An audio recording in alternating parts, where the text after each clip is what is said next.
せたりして体を悪くするじゃない。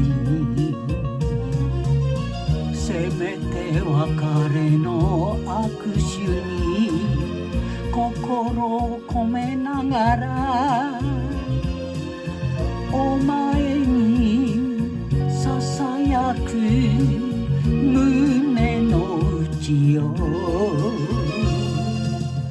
じっと聞いてくれ。すねて泣くじゃない。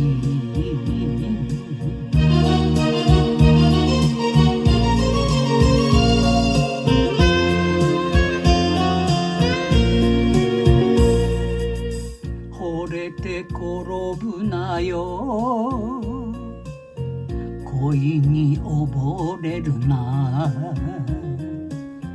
一途になり自分を捨てて怪我するな。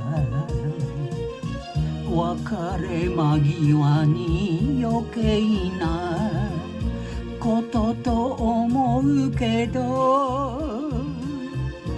お前を愛した男だから。これが花向けさ、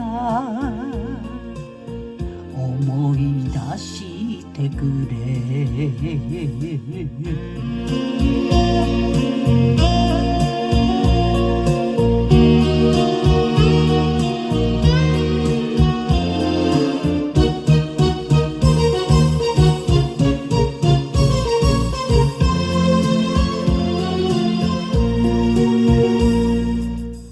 5年過ぎたかな、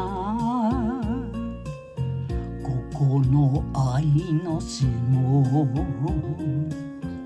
気づかないだけど、みんな思い出さ。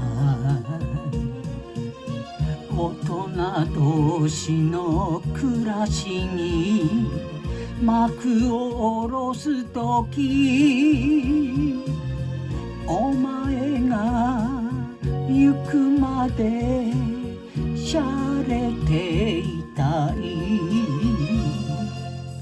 肩で泣くじゃない、胸で泣くじゃない。